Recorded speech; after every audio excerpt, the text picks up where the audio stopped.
Graça e paz, eu sou a pastora Dircileia, Igreja Metodista em Vila Paulistana, e a gente está aqui mais uma vez falando sobre a novela Gênesis que a gente tem assistido esses dias.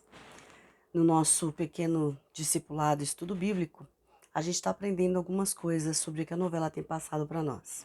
Durante esses dias, a novela tem sido novela, né? Alguns pontos ali não estão na Bíblia, então eles contam uma história. Mas a gente vai falar um pouquinho algumas coisas importantes. Primeiro, os povos da época. Você consegue entender? Todos, depois da Torre de Babel, todos foram espalhados. E naquela região da Mesopotâmia ficaram alguns que falavam a mesma língua. Por isso que, apesar de serem diferentes nas suas culturas e nas suas tradições, eles se entendiam, eles falavam a mesma língua. Em primeiro lugar, a gente tem os sumérios. Eles viviam ali depois da Torre de Babel, nessa região. Foi um dos primeiros povos, historicamente falando, da época. Hoje, eles estão praticamente no Iraque, politeístas, acreditavam na deusa Ishtar, que era uma deusa da fertilidade, e era uma deusa mulher, né? Interessante, muito interessante isso. Não era um homem, o deus, era uma mulher. E eles tinham a estrela de 5 pontas como referência religiosa. A organização política deles era em cidades-estado, todos eles. Cidades e estado significava que cada lugar, cada cidade tinha um rei, tinha uma organização religiosa, tinha uma organização política, tinha as suas próprias leis, as suas próprias regras, tá? Tinha o seu exército, os seus guerreiros. A gente não pode esquecer também que eles trabalhavam muito com a arquitetura, uma arquitetura diferente até para a época, uma agricultura voltada para o comércio, porque eles não tinham como ganhar dinheiro a não ser plantando, colhendo e comercializando tudo isso. Os sumérios, eles criaram uma escrita chamada escrita cuneiforme, era em forma de cone. As pontinhas das madeiras eram em forma de cone e elas faziam marquinhas. Por quê? Estas marquinhas, como eles eram comerciantes, servia para marcar, anotar a quantidade, quanto que foi, para quando foi, para que dia que foi, e era a forma de eles estarem se organizando comercialmente. E a riqueza deles era essa. Eles também criaram um calendário por conta até da questão comercial. E era muito parecido com o nosso. Um ano, 12 meses, 30 dias, tá? Muito parecido com o nosso. É uma organização que a gente traz aí até hoje. Depois a gente vai ter. Eu não vou dizer para você que veio na sequência um por um. Eles já estavam espalhados assim. É que a história vai contando depois. Fala do primeiro Sumérios e depois a gente vai vendo todos os outros da região. Os Acádios. Eles moravam no norte da Síria, eles buscavam terras férteis, então eles eram seminômades. Achavam, ficavam um pouco, depois iam para outro lugar, achavam outro e iam para outro lugar. Eles hoje praticamente estariam na região do Iraque. Cidades e estados também, as suas cidades, construções maravilhosas, seus templos e palácios também eram politeístas, também adoravam deuses e animais. Isso era uma coisa interessante. Todos esses politeístas, eles não viam Deus como um homem. Deus tinha uma forma de animal ou uma forma natural, de natureza, tá? Então era muito comum isso. Então os deuses terem formato cabeça, de um animal, pode até ter um corpo, alguma coisa de homem, mas não era literalmente um homem, tá? E a grande maioria eram animais. O deus para os acadianos, os acádios, era como se fosse um rei. O rei era Deus, o Deus era rei, tá? Por isso que ele mandava e desmandava e tinha toda essa força política e religiosa. Agricultura, né? E eles tinham uma moeda de troca. Eram os metais que eles achavam e a cevada, que também era uma forma de estar trocando essa agricultura, a forma deles manterem o comércio deles. Depois vieram os assírios, no norte da Mesopotâmia. E os assírios, é interessante, eles não faziam comércio nenhum, eles saqueavam cidades. Politeístas, ligados muito na astronomia, sol, planetas, né? Usavam o ferro, o cobre e o estanho para fazer armas. Por isso eles eram guerreiros cruéis, implacáveis, eles eram militares. E é interessante, então, que eles conquistavam cidades, iam conquistando cidades, iam conquistando cidades, e todo mundo que eles pegavam, que eles entravam nas cidades, se eles não matavam todo mundo, transformava esses homens e mulheres em escravos. Tem os amonitas, que eram guerreiros cruéis, bárbaros, que eles eram terríveis, bárbaros de ser ruim mesmo, de ser terrível, tá? Moravam no deserto da Arábia, onde é hoje a Jordânia e a Palestina. E os amonitas tiveram um rei, Hammurabi, e ele criou um código de leis. Ele unificou a região, tá? E as leis, pra você ver como é que era difícil naquela época, porque todos eram terríveis, terrivelmente cruéis, as leis eram de cunho social, econômico e tinham punição. Não fez, toma açoite. Olho por olho, dente por dente, né? Então matou, morre. Roubou, vai roubar também. Perdeu, você vai perder também. Ah, você fez isso contra alguém, acontece isso com você também. Então era uma lei para que desse uma controlada no povo. Os hititas moravam no Cáucaso, eles já eram mais indo-europeus, moravam mais para. Ficavam ali na parte da Arábia, da Mesopotâmia, mas indo para Europa, né? Depois eles moraram também perto do Mar Morto, onde é hoje a Turquia, a Síria e o Líbano. Tinha um rei soberano, a religião deles era a religião dos 1000 deuses e também acreditavam na natureza, e os deuses tinham a ver com a natureza. Trabalhavam com agricultura, mineração e o seu comércio, né? Porque eles usavam muito o ferro.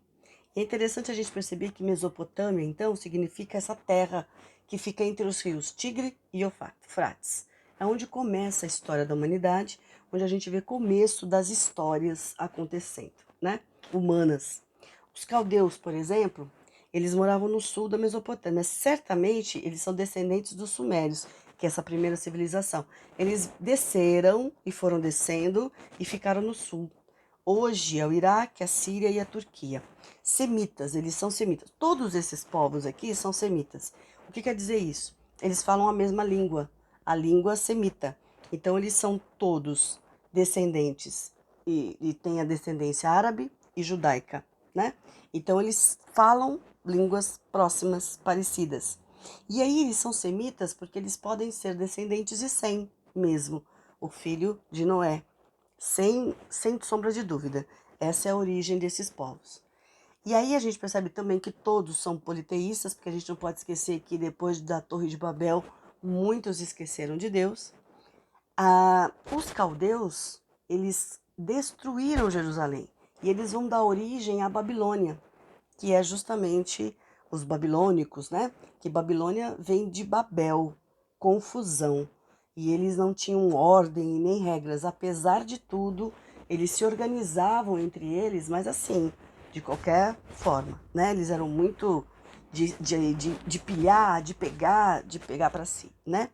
E o rei Nabucodonosor, que é um grande conhecido da Babilônia, eles, depois de destruírem Jerusalém e tudo mais, eles fizeram o jardim suspenso da Babilônia. O que é o jardim suspenso? Então, eles fizeram construções como se fossem um prédio, e na parte de cima tinha um jardim, por isso que era um jardim suspenso, tá? Ficava na parte de cima. Eles eram violentos, eles faziam escravos, tanto é que Daniel e os seus amigos foram escravos dele, e tinham um caráter bélico, eles eram guerreiros também, né? E Ush, que a gente tem visto da novela, é dos caldeus. É também de origem, é o início de tudo, né? Essas cidades sumérias. É onde a gente está conhecendo o começo de tudo. Então, esses povos que estão saqueando, que estão invadindo, nós vamos tentar, nós vamos entrar. Porque é o que eles faziam. Porque a gente não pode esquecer que eles buscavam terras férteis, eles precisavam achar um lugar para morar, para ser deles. E se vinha um outro povo mais forte do que eles, dominava e matava todo mundo e fazia de escravo e assim por diante. Isso sem contar que todos eram politeístas, nenhum acreditava num único Deus, né? Todos esqueceram os mandamentos antigos lá, vamos dizer assim, né, de Adão e Eva, que aprenderam ou que um dia passaram, a história de Noé, que falava de um único Deus, esqueceram, tá? Então todos eram nessa questão de politeísta. E aí você percebe que na novela a gente vê que Lúcifer, ele aparecia muito antes, mas ele não aparece em Ur, porque ele não precisa fazer muita força, né? Praticamente ele não precisa influenciar ninguém a fazer o mal, a ter desejos, a ter vaidades, egos, fazer erros, cometer erros, fazer injustiças e ter a religião de vários deuses. Então não precisa fazer muita força, né? Eles mesmos se prejudicavam sozinhos, né? Então o Lúcifer praticamente não aparece. Ele vai aparecer, a gente vai perceber agora, nas próximas semanas, quando Abrão ele vai ficar mais adulto e ele vai não gostar dos ídolos do pai, que ele aprende com a mãe, né? A adorar a um e único Deus. Então aí a gente vai ver que pode ser que Lúcifer apareça aí para tentar puxar um ou outro pro lado dele. E aí a gente vê também na novela uma coisa importante que a gente tem que falar. Sarai como meia-irmã de Abrão, filha de Terá. A gente não pode esquecer que nessa época era permitido o casamento de irmãos, de parentes, porque não tinha ninguém, gente. Não tinha onde procurar em outros. Era parente, era até mais fácil, era melhor, porque sabia da índole, sabia do como é que era o compromisso, o que a família pensava e tudo mais, né? A honra da família e tudo mais. Então Sarai, como meia-irmã de Abrão, Terá é um patriarca, ele é um chefe de família, ele merecia respeito, obediência ou veneração, dependendo do caso. E ele não queria esse casamento de Abraão com Sarai, porque ele sabia da questão até da afinidade de ser filha. Ele queria que Abraão se casasse com alguém que fosse parente do rei, de alguém de lá, que fosse influência, que pudesse trazer mais influência para ele e para o próprio filho. Mas Abraão não, escolhe Sarai, tá? E aí ele ameaça não deixar a sua herança para o filho. E herança, a gente não pode esquecer que para essa época é muito importante. Ela era um presente de honra e era um sustento deixado pelo patriarca para a família, para os filhos, principalmente. Era um status para a família. O primeiro filho recebia tudo.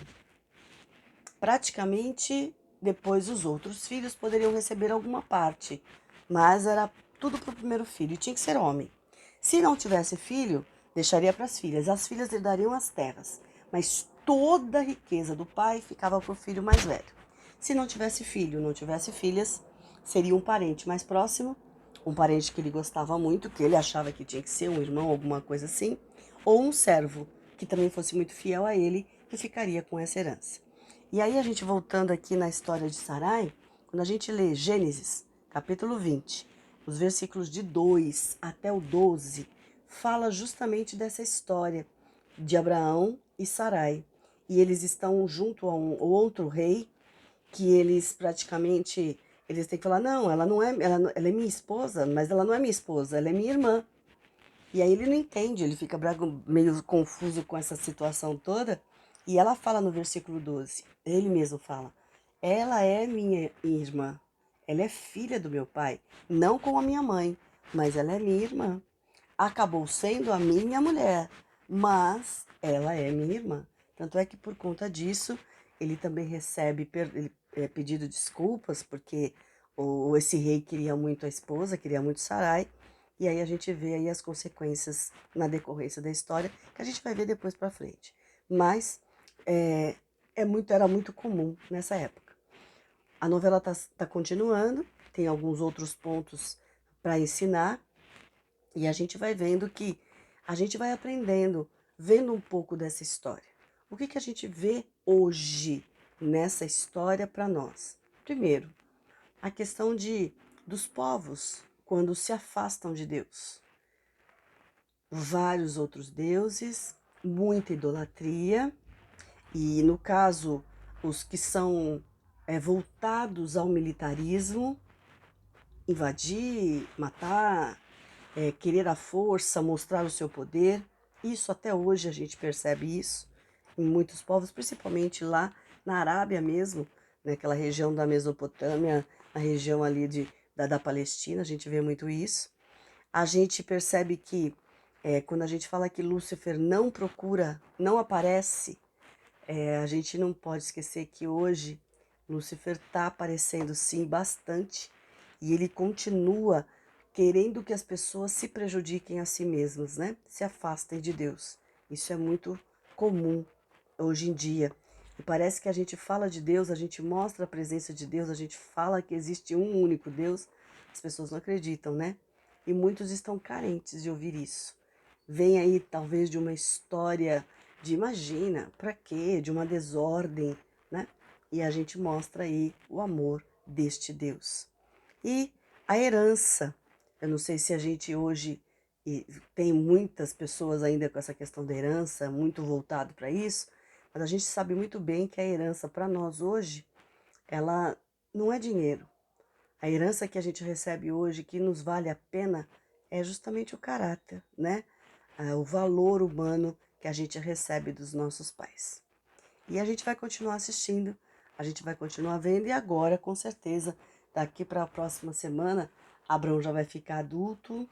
A gente pode ser que veja a morte de Arã, porque a gente sabe que ele vai morrer, e pode ser que Terá também já vai ficando mais velho e vai acabar morrendo, e a gente vai ver agora, começar a ver a história de Abraão. E tem muita coisa aí para a gente ver, historicamente falando, e que está na Bíblia. Aí a gente vai ver coisas que estão mais coisas que estão na Bíblia, tá bom?